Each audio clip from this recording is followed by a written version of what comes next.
Welcome, everybody, to the Old Gold Show. With you, as always, I'm co-manager over at hammerandrails.com, Andrew Ledman. And I'm Casey. They told me the big men were dead, Bartley. Yet we thrive. Thrive. So we're here to talk. We're here to talk NC State, Purdue's first opponent in the Final Four since 1980. NC State, the Wolfpack, coming to us from the ACC, winner of, I believe, 9 straight. The Atlantical Coastal Conference. You were close. Atlantic Coast. You were close. Atlantic. So they are coming in to the Final Four, having defeated the following teams in the NCAA tournament. Number 6, Texas Tech. Number 14, Oakland. Number 2, Marquette. And number 4, Duke.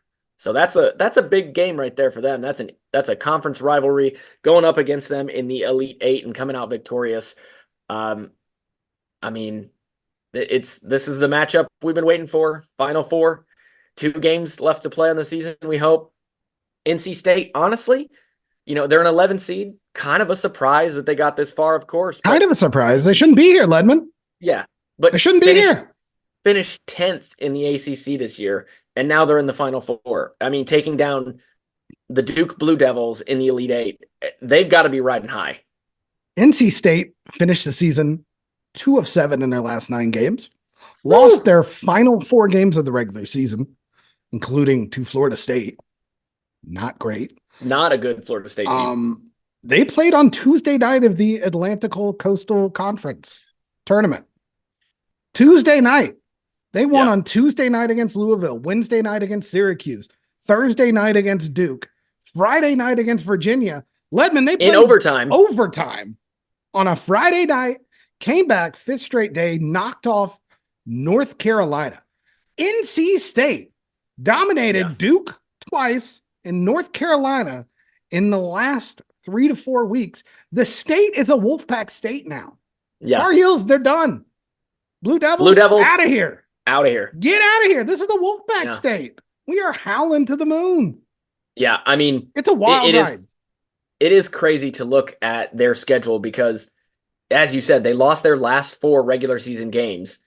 There's a win to Boston College squeezed in there, and then they lost their other, their 6th to last game against Syracuse. So they're losers of 5 of their last 6 coming into the tournament, the ACC tournament, and then they've just absolutely gone on a tear. Won 9 in a row, and as you said, Duke twice, North Carolina. I mean, these are not cupcakes they're knocking off, but they are an 11 seed. So we know they have not played well all year. I hope the script writer screwing with us. Purdue could make it to a Final Four. Oh, I know what you're going to say. And if they lose for another season in a row, Purdue has been knocked off by a double-digit seed. What are we doing? This is not serious business. I didn't even think. What are we doing, Ledman? You know that'll get brought up too. Should Purdue go into? It's been brought up everywhere. It's not my original point. No, I know that, but I mean, if it happens, it'll be like, well, now Purdue's been knocked out by a double-digit fire seed. Banner. Can't beat a double-digit seed. Get them Unbelievable. Unbelievable. So NC State really been one of the teams that's been the talk of the tournament, and they have one particular player that you made an allusion to at the start of the podcast here. Tell me a little bit about the guy who's been getting all the love from everywhere during this NCAA tournament. Well, DJ Horn's a really good guard. He can score from most places on the floor. I'm going to stop you because I don't think we're on the same page. What? I think Casey Morsel is one of the best perimeter defenders in the country. Nope, not that one. Michael O'Connell. Nope. I'm talking about the other DJ. You mentioned one DJ. The Burns. Feel the Burns. DJ Burns Jr. Yeah. Been a pretty good story. Honest. Yeah. So it's funny because I say things like ingest loudly at the beginning. But NC State is here because they play 2 big guys, and those 2 big guys have bullied their way against teams that have been uncomfortable guarding in the post. And a lot of that has been the man, DJ Burns. Gigantic individual. Have you looked up his actual statistics of height and weight? Do you know what they are? I mean, I'm looking it I up would like you now. to guess. Don't look. Okay. Well, it's loading right now. I want you to guess. What does it feel like he is on the court? He's probably like 6'8", maybe like 300. 6'9", 275 official weight for DJ Burns. Well, listen, those official height Official and weight, weights. 6'9", 275. Driver's license weight for DJ Yeah, Burns, that's right. 6'9", 275. Yeah, I don't know. You mean you might as well get those official weights from a guy at a carnival, when you pay $5 to see if he gets within 10 pounds. I've beaten that guy. Good. He missed by I'm glad. 30 pounds. Woo! He thought I was 30 pounds lighter than I am. I carry this well. Maybe not I on feel like camera. Maybe not on camera, but in real life, I feel like that's a rough job to be the guy guessing the weight, because people, are they going to be offended if you go over? Would you almost 100% they always are. you yield to going under and then you lose more? And then it would not for me. But yeah, DJ Burns Jr. been really the star of the tournament for NC State, getting all the love. Seems like a really likable guy, really having a lot of fun out there. Unfortunately, now Purdue's job is to crush his dreams. Correct. In Yeah. the story. In the story. Yeah. Yeah, just the opposite of the Cody Rhodes, some might say. Timely. Yeah. Yeah, DJ Burns he's been on a tear. Coming into, like, in the regular season, he had one game over 20 points. He's got 2 of them in the last 3 in the tournament. He put up 29 on Duke, 13 of 19 from 2, 24 points against Oakland, 9 of 12. Texas Tech, 16 points on 7-11. But what makes him particularly dangerous, I think, is his ability to pass. He had 7 assists against Marquette, 3 against Duke, 4 against Oakland, 7 against North Carolina in the Atlantic Coastal Tournament. He is a willing, good passer. He finds cutters very well. I have seen him compared favorably to Trevion Williams, and that he is a great passer in the post. It's a fair comp, but not exactly the tallest guy. It's a fair comp. I haven't seen quite as much creativity because, to be honest, Trevion Williams was a lunatic.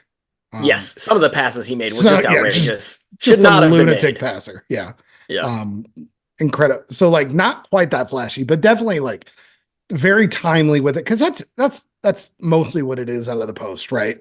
You've just got to be able to see it and react in time to find the open guy. That's what makes it so deadly, because if you make it, it's a layup. He's very good at that. Obviously, the thing we haven't entirely talked about is, like, girth lord. He's a girth lord. He's gigantic. Okay. Expound on that for me. Like, so much of his game is that he's allowed to be comfortable on the court, because, like, it's comical to watch Kyle Filipowski try to defend someone like Burns. The amount of panic that is in Filipowski's legs as he's like, oh, this dude's going to put all that heft into me. And I have to hold up. What? I'm not built for this. Yeah, I have to hold up for 40 minutes. I'm 7 foot 195. I don't want that. I'm not sure those. I don't want it. Numbers. I can't handle it. I'm a toothpick. I'm going to go inside of him before I. Well, let's. Nope. The toothpick Filipowski. That's what we're going to call. Look, okay. I think part of why he's had so much success is that there's not a good answer if you don't have it on your roster, because you're okay. But that leads me directly into what we're here to talk about. Correct. Does Purdue have the answers on their roster? If you were going to build someone to defend Burns, who doesn't, like, he moves like light. He's got good feet. He has good feet. They're not quick feet, but they're, like, coordinated.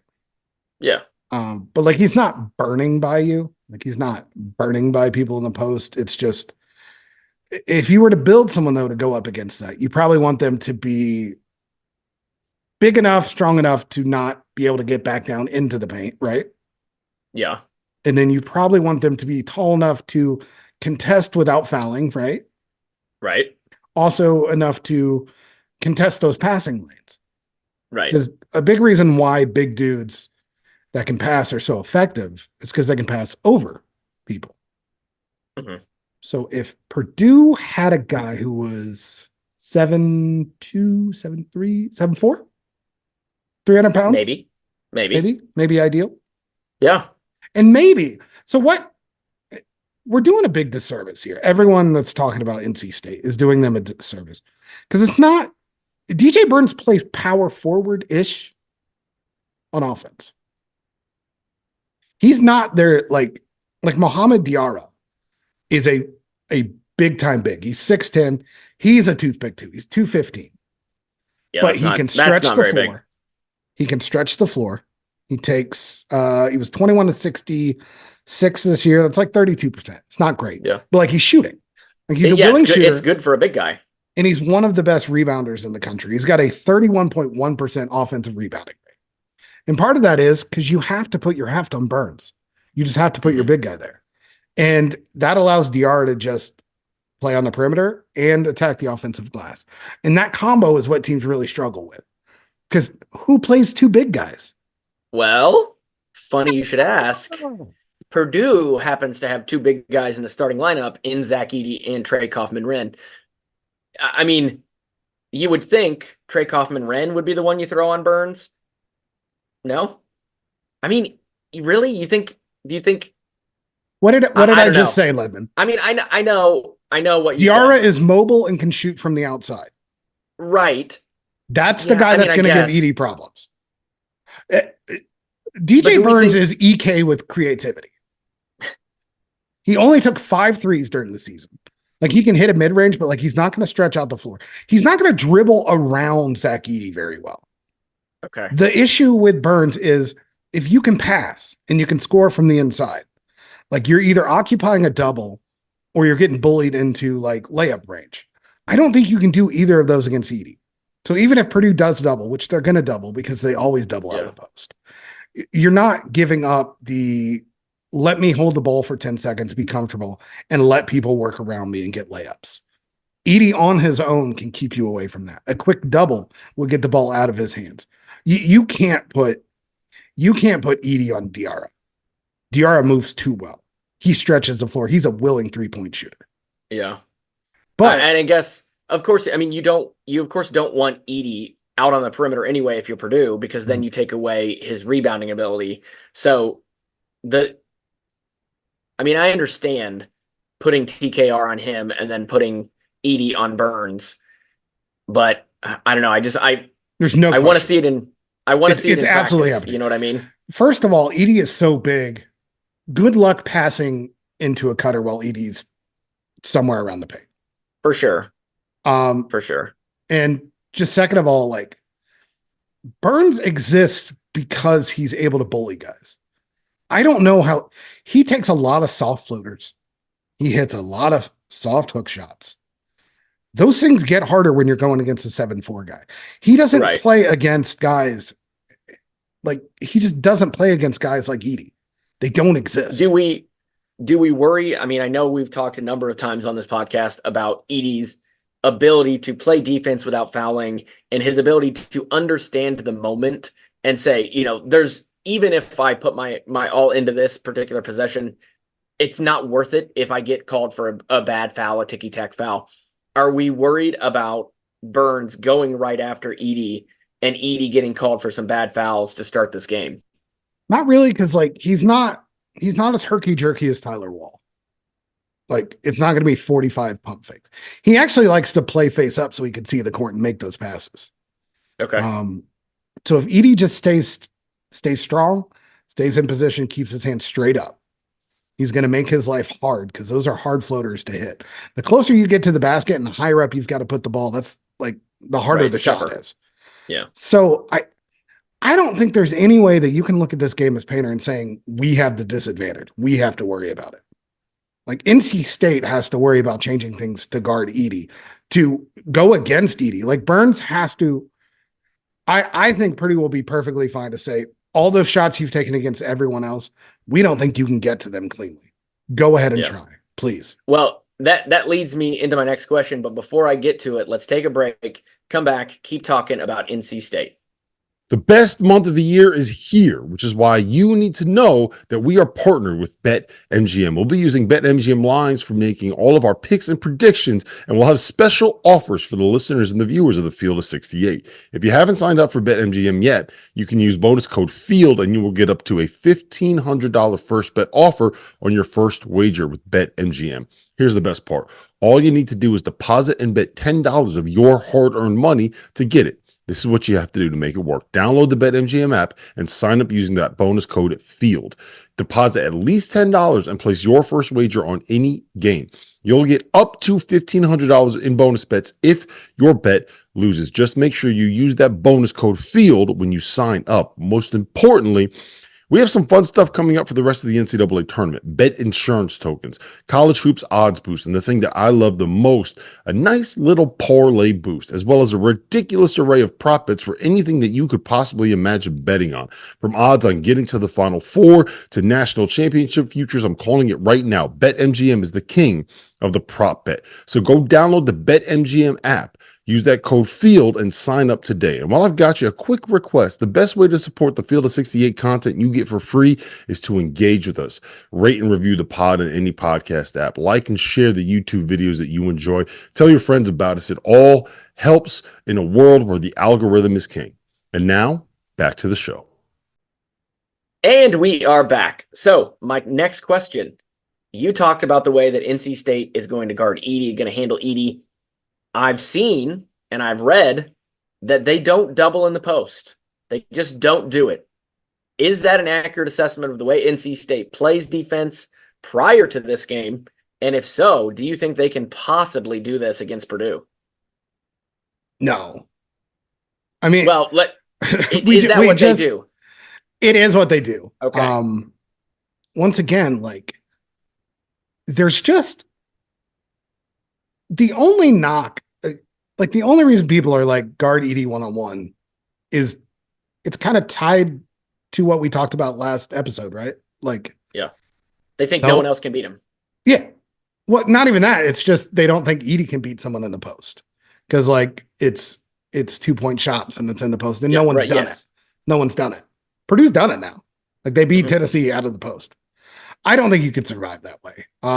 First of all, above everything else, DJ Burns will foul out of this game if they go one-on-one with Edey in the post. That would be great. I would love that. And NC State needs DJ Burns to play. Yes.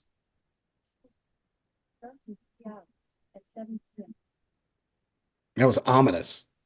What was that? It was Amazon. Echo. Oh. It's still talking to me. I don't know why. We're going to power off. Oh, can't even kill Echo. Okay. Echo just lives. And I don't know. Like it's red now, but it's not shut off. What does that mean? Echo may live, but let's hope DJ Burns lives on the bench for this one. You know, it would really help slow them down. Good work, Ledman. You're professional. But yeah, like there's no world where DJ Burns doesn't get into foul trouble against Edey in the post one-on-one. Because everyone does. But yeah, I have to believe that. I mean, it's got to be the case. As you said, everyone. It happens to everyone. But I mean, look, as someone of the chunky variety, I regret what I'm about to say, but I do not endorse this statement, whatever it is. You have to attack Burns' cardio, right? You have to make him work. Sure. So when I'm watching Duke, they did a decent job of attacking with Filipowski in the post on Burns, and Filipowski like made some shots, had some hook shots go, but there were way too many possessions where they just let Burns exist. They didn't run him through pick and rolls because when we look back on this game, we'll see. I don't think Burns plays more than 18 minutes. No way. I think he'll be in foul trouble. Foul trouble. Okay. I think he won't play. But I think part of that issue is I think we have seen enough now that Braden Smith and Zach Edey will run a pick and roll for 20 straight minutes. Yeah. And they're going to run a pick and roll for 20 straight minutes. And NC State will try to hide Burns on Trey Kaufman-Renn. And if they do that,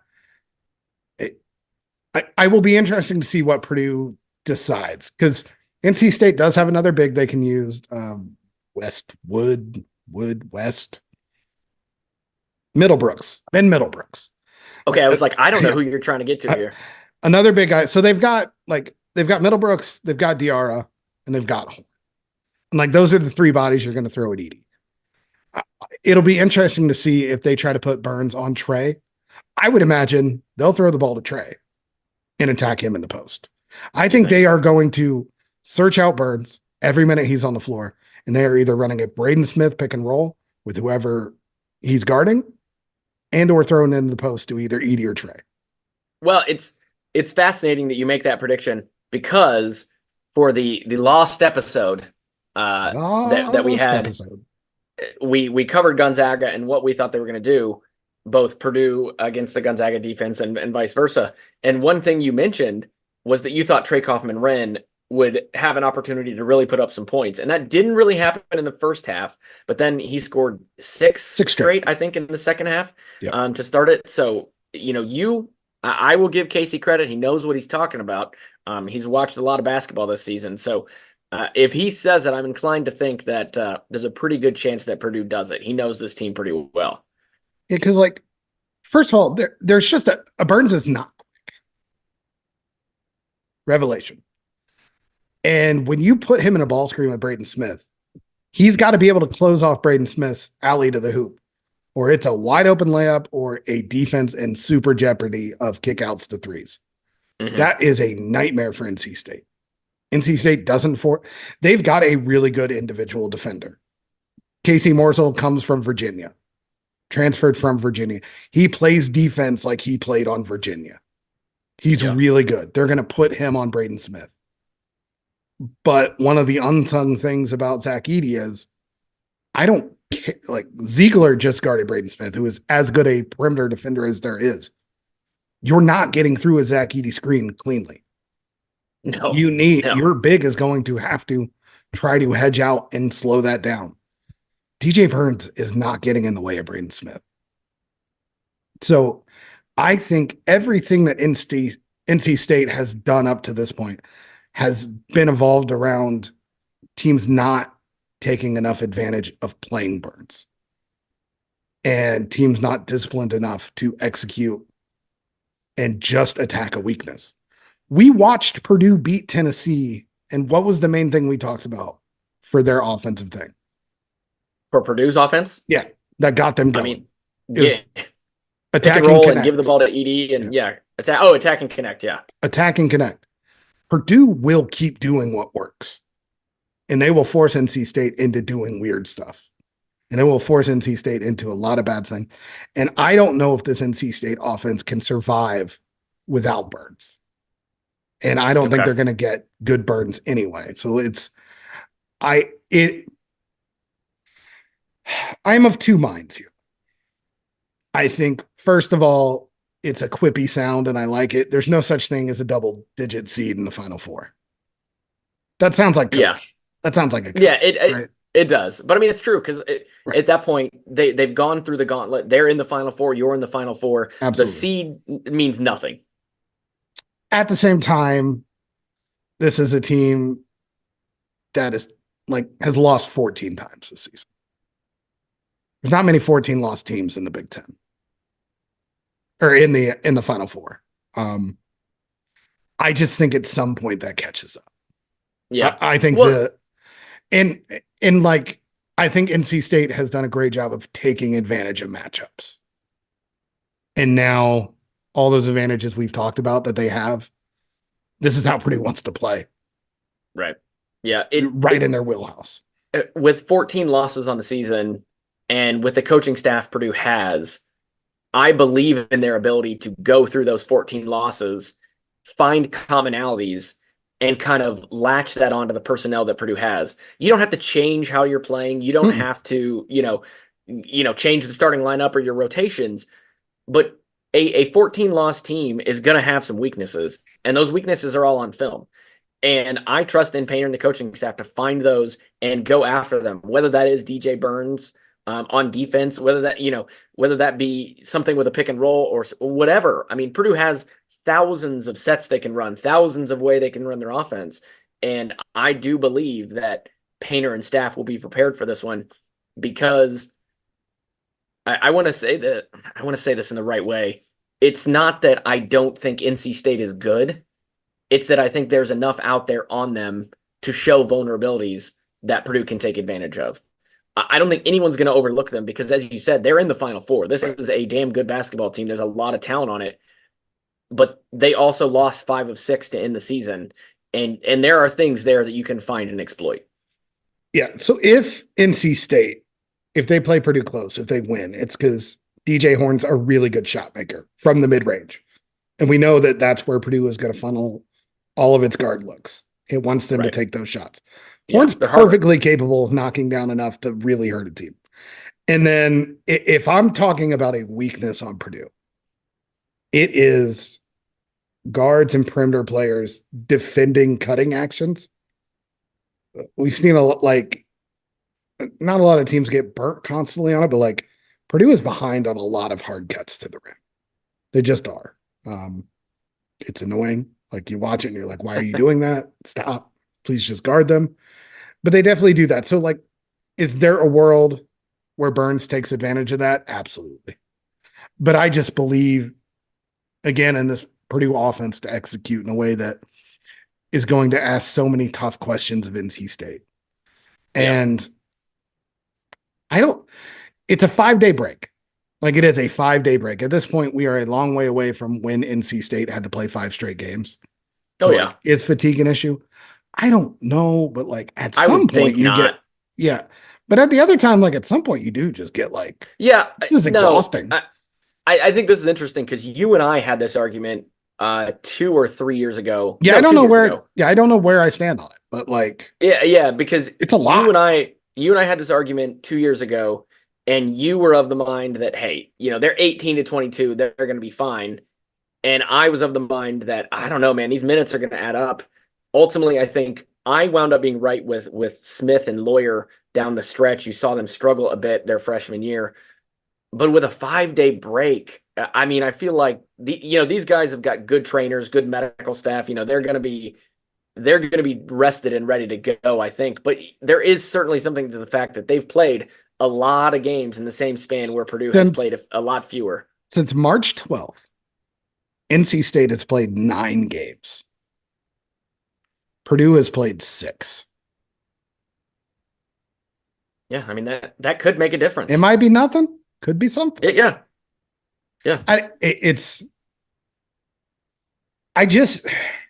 When I look at these two teams and what they want to do, it just seems like what NC State wants to do is going to be harder. A lot harder. Mm-hmm. And that's a Zach Edey effect. It's a Braden Smith effect. It's a disciplined offense effect. Purdue, it's two teams like playing the best they've played all season. So it's fun. Yeah. Which is what you want to see as a fan. Right.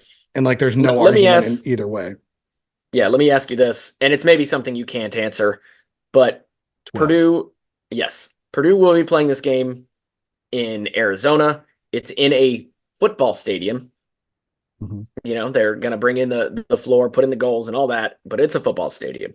Mm-hmm. Do you think that will impact Purdue shooters in any way? We saw them have a really, really rough night against Tennessee. Just 3 for 15, I believe it was, or for 17, whatever. It was bad. In general, most teams just shoot worse, right? Yeah. Like the sight lines are weird. Like exactly. Butler Duke was like 25 to 25. Yeah. I was at the Butler Duke game in Indianapolis for that final game, and not exactly a shooting display. I mean, do we think that's going to have an impact on this, especially because Purdue has done so well this season, becoming a good shooting team, number 1 shooting team from 3 in the country, and we just saw them win a game where you take away the 3-point shot. But can you do that twice in a row? I just don't see why that would affect one team more than the other. Sure. So like if sightline's an issue, it's an issue for both teams. And how much is it sightline, or how much is it that you just missed the first couple? Yeah. Like I don't think there's I don't think I can answer it. I don't think there's a good answer. I think if you're telling me it's going to come down to 2-pointers and easy shots at the rim, and offensive rebounds and a possession battle, I still think that leans towards Zach Edey and Purdue. Yeah. NC State doesn't force a bunch of turnovers. They don't turn the ball over themselves, which is fine. Purdue doesn't force turnovers. It's not how they play defense. So it's just, I don't see anywhere where NC State has a strength that attacks a Purdue weakness. And I think even more so now that, like, first of all, Purdue barely went to the bench in the second half, but now I was a little shocked how much more comfortable I felt knowing that when Painter goes to his bench, it's just Miles and Camden coming out. Like, that's who's coming to the floor. Well, and Gillis, but depending Gillis was always the first answer off the bench, which, by the way, we haven't mentioned this. I do want to say that this is going to be a Mason Gillis game. I was going to ask you, because where will he be put on defense? Burns? He'll guard Diarra. Because Edey would be in there. Yeah, he's going to guard Diarra. Diarra moves. Like, he took 63s this year, Ledman. Like, he moves. Like, he does, and, like, he's quick, and, like, that's a guy that you want to put Mason Gillis on. And at the other end, like, Diarra is like rim protection and rebounding for them. You want to pull him away from the basket. Right. So I guarantee you that's, for every minute that Diarra, there's two, they're going to give Trey a shot. Can Trey score on whoever NC State decides to guard him on? If Trey struggles at all, Mason's coming in and he's playing a lot because they're going to want to stretch the floor around. That makes the pick and roll more dangerous, and it makes Edey posting up more dangerous. And that's going to be Purdue's answer if Trey doesn't get it going right away. Yeah. It's going to be a big Mason Gillis game. That's good. Because I trust in Mason Gillis to make the right decisions, and hopefully he can hit some big shots. If you look at KenPom, I believe KenPom has this an 11-point Purdue victory, which makes me all sorts of uncomfortable to think that we could go to a Final Four and have a double-digit victory. But you're playing an 11 seed.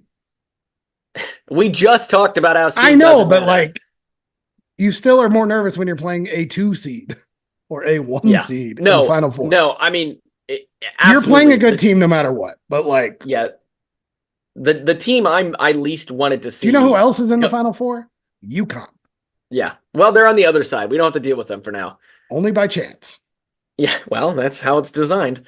The team I was most scared to play was Tennessee, because Dalton Knecht was and is a fantastic basketball player, and I saw them firsthand, and I thought they would give Purdue all sorts of problems, and they did, but Purdue found a way to win the game despite some poor shooting. So I was not expecting Purdue to play NC State. I really did expect Marquette to be in this position if Purdue was able to make it to the Final Four. That's what my bracket says. That's what I thought was going to happen, but now we're looking at NC State, and I think it's going to be a great game. Purdue's got to go against the Cinderella, and it's a good position to be in for Purdue, because it's just one more story going up against them that they're like, this doesn't matter for us. The double-digit seed thing, who cares? Let's take them down.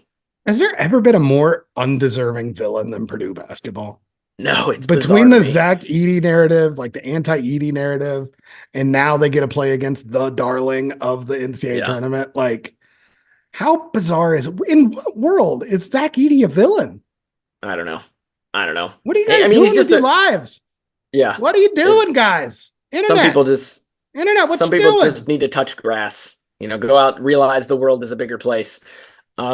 But any final thoughts on NC State before we get out of here and get our bags packed and head out to Arizona? I think it's worth noting that Michael O'Connell has been the X factor for NC State. He's played really well in the tournament. Streaky shooter a little bit, but he's been pretty damn good for him in the tournament. And like, people stepping up is how you have surprising Final Four runs. Right. It's not just one guy. But that, and like, DJ Horn's a lot of fun to watch. They play hard. Like, NC State plays defense hard. They could definitely give an issue. Part of why I think even more, it almost works against NC State, because like, their perimeter defenders are so good that Purdue's going to be like, we're just running Smith pick and rolls. Sorry, lawyer. You can have your moment later. Yeah, like, we'll find something for you. Yeah, I think they're just going to like just mash that button over and over and over. And like, good teams know what they're good at. Yeah, if it works, run it 100 times. Who cares? So like, Wild. It is wild that we are headed to a Final Four, and we got 10-point favorite. Ken Palm says 82% of the time. Purdue Purdue's going gonna win to the national title, baby. We're not just talking Final Four, Ledman. We're talking a game away from a this game whole conversation. away. This whole A conversation game away makes me from a game uncomfortable. away. Game away from a game away. And I will end it with this. This is the last thing I have. If you have a topper, feel free. But you could see it in the players after the Elite Eight game. You could see it when you talk to Painter and the rest of the staff. The Final Four was not enough for them. That's not where they came for. Mason They talked Gillis about the whole line. time. What'd Mason Gillis say? Oh, I do have a time. I should have waited. You go. Okay. They talked about the whole time. 2 games left. Two more games. The Final Four is a great goal, but it is not the last goal. I've run a few marathons in my time. I found this is true of people who run marathons. You talk to them before the race, after the race. They always have multiple goals. It's like the top goal that I want to get is, I want to die. Well, no, that's the bottom goal. Don't die. For me personally, yeah. For me personally, it's like, okay, beat my brother's marathon time. Have never been able to do that. Kudos to Bo. After that, it's you have a brother named Bo? Yeah, his middle name is Bogart, goes by Bo. Your brother's middle name is Bogart. Yes, Ryan Bogart Ledman. No, Michael Bogart. I got 3 brothers. I didn't know you had a third brother, I guess. Yeah, well, he's the Where's oldest Bo? one. Why isn't Bogart on Twitter? He is, but it's hidden. He, layers upon layers. Well, it's not layered. Family. It's not hidden anymore. Bogart 533. Yeah, that's right. So anyway, it goes, beat my brother's marathon time. Has not happened yet. Looking unlikely. Then it's get a sub 3-hour marathon. Not happened yet. Looking unlikely. Then it's qualify for the Boston Marathon, which I've been knocking on the door of. You have to qualify for that thing? Yeah. How Haven't close done are that, you? but not the point of the story. I'm losing momentum here. So my point is, you got escalating goals, and for Purdue, certainly one of the goals was get to the Final Four, but that wasn't their total goal. That wasn't the end goal. They are ready to take those next steps, and I think that is something that you can often, I think, run into with these teams is there's a relief after getting to the Final Four, and they don't play their best game after that because it is such a momentous goal and achievement to get to the Final Four that it can be a bit of a letdown in that next game. And I think there's absolutely zero chance that happens to this Purdue team. I asked Mason Gillis in the locker room after Sweet 16, have you imagined yourself being here one step away from the Final Four? And he goes, I don't know if I've imagined that. I've imagined myself, or I've imagined us winning a national championship a whole lot of times. There you go. That's always been the goal. That's always been the goal. We're now 2 games away. Set on Phoenix, world heavyweight champion. Oh, do you want to do that? Do you want to mention that now? Phoenix people, where do we watch? First of all, how annoying that Purdue finally gets to the Final Four, and it's on WrestleMania Saturday. What are we doing, people? NCAA, do you have no control? Do you have no heart? I know. It's tough. Let's play it on Friday night. Let's just play on Friday. Yeah, just move. Let's just move do the it. whole game. Yeah. Play on Friday, play on Saturday. Perfect opening for WrestleMania. Yeah. Where Phoenix folk, where are we supposed to watch this? Where is the WrestleMania spot? We need it. It may end up just being in a hotel room on an iPad. Purdue's going to finish the story. We need to see the finish of the other story. That's right. We need to see Cody Rhodes take it from the tribal chief and go from there. But hey, we'll cover that on the next episode. You know what? Because for now, Purdue, NC State on Saturday. Casey and I will be there. Maybe we'll see you there. Let's boiler up, folks. 2 games to go.